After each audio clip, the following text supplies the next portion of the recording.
سلام دوستان.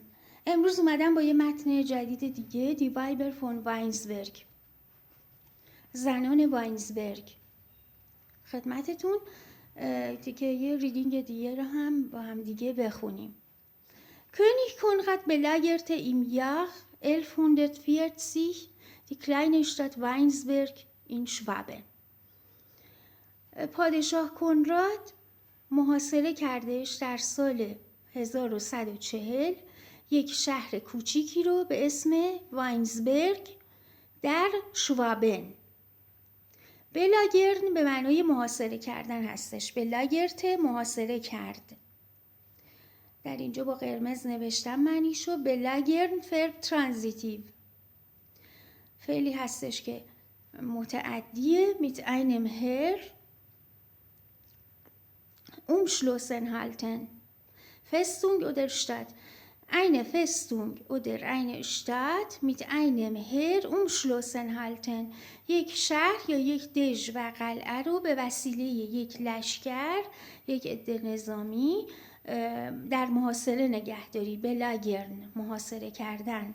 Eine Stadt, eine Burg, eine Festung oder ähnliches zum Zweck der Eroberung به هدف محاصره کردن. einschließen کنی یعنی محاصره کنی. oder umzingelt halten یا umzingelt halten یا در حالت محاصره نگه داشتن، همون معنی رو میده. پس König Konrad belagerte im Jahr 1140 die kleine Stadt Weinsberg in Schwaben. Die Weinsberger, اهالی واینزبرگ، hatten gegen den König gekämpft. علیه پادشاه قیام کردن. پس اهالی واینزبرگ علیه پادشاه gekämpft، قیام کردن. und hatten eine strenge Strafe zu erwarten و انتظار یک streng میشه hard، یک مجازات سخت رو انتظار داشتن. eine strenge Strafe erwarten که در اینجا نوشته شده eine strenge Strafe erwarten یعنی auf eine harte Strafe warten، یعنی منتظر یک مجازات سخت بودن. eine harte Strafe warten. endlich بالاخره musste sich die Stadt ergeben. بالاخره شهر مجبور میشد که خودش رو تسلیم کنه. مجبور بود که خودش رو تسلیم کنه. endlich musste sich die Stadt ergeben.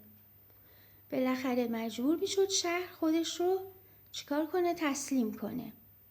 nur die Frauen und Kinder dürften aus der Stadt herausgehen.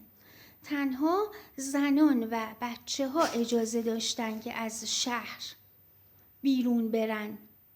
nur die Frauen und Kinder dürften aus der Stadt herausgehen.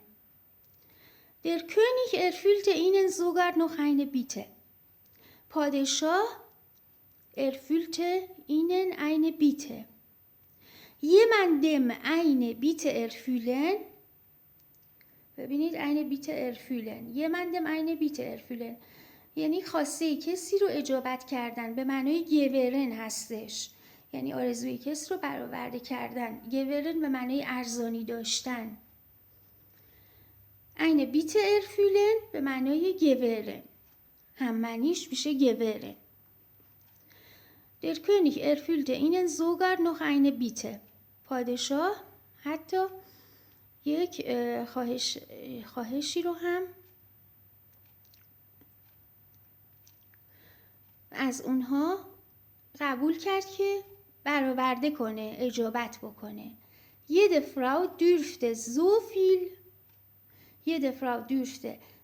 viel von ihrem Besitz aus der Stadt herausbringen, wie sie auf dem Rücken tragen konnte. پس میگه که هر زنی اجازه داشت اونقدر از مایملکش رو از شهر بیرون بیاره که به اندازه‌ای که ویزی auf dem Rücken tragen konnte، به اندازه‌ای که اونو بتونه رو پشتش حمل بکنه. ویزی auf dem Rücken tragen konnte. Da kam ein merkwürdiger Zug. در این هنگام یک صف قابل توجه، اجازه بدید مرکوردیک رو اول بیاریم. مرکوردیک ادجکتیو هستش، یعنی قابل توجه. هم معنیاش eigenartig verwunderlich هستش. زوفیل وی هم که گفتیم به اندازه‌ای که، به میزانی که. سوگ در اینجا به معنای صف هستش، به معنای قطار نیست. جمعش میشه سوگ، دی سوگ، des Zugs، در سوگ هستش آرتیکلش. Hier sich fortbewegende Gruppe، یعنی در اینجا یک صفی که به سمت جلو پیش میره. Hier sich fortbewegende Gruppe، این معنی که هستش که در اینجا داره سوگ. پس da kam ein merkwürdiger Zug aus der Stadt.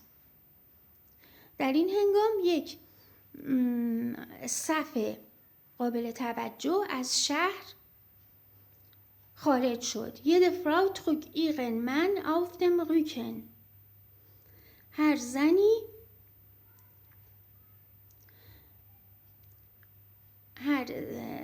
زنی jede Frau trug ihren Mann، شوهر خودش رو auf dem Rücken heraus، در پشتش به بیرون برد، یعنی گذاشت رو کولش و به بیرون برد.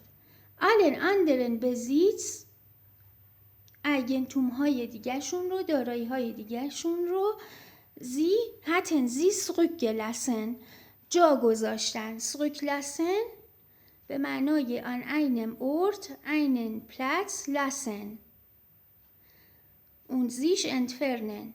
zurücklassen به معنای جا گذاشتن. an einem Ort an einem Platz etwas lassen und sich entfernen. Pes allen anderen Besitz hatten sie zurückgelassen. Die Männer des Königs، افراد پادشاه، سربازان پادشاه، منر مرد هستش. در اینجا حالا سربازان، افراد ماموران پادشاه، زاهن دیدن dass die Frauen که زنان sie überlistet hatten، اونها رو فریب دادن. überlisten jemanden durch List täuschen، کسی رو به وسیله یک خدعه اغوا کردن.